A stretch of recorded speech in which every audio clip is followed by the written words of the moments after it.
এইলো তোর বেতন। কত দিলেন? 500 টাকা। আপনি যে আমারে মাত্র 500 টাকা দিলেন, আর আমি এখানে আছি 1 মাস যাবত। 1 মাস থাকলে কি হইব? কাজ তো মাত্র করছিস একদিনের। আরে কি কইতাছেন আপনি এগুলা? এই দাঁড়া, আমি তোর হিসাব দিতাছি।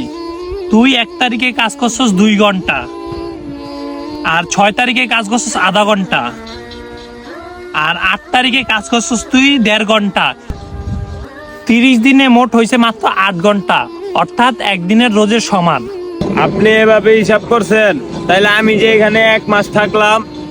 কাম ছাড়া বইয়া থাকলে কোনো লাভ হইব? ঠিক কইছেন স্যার।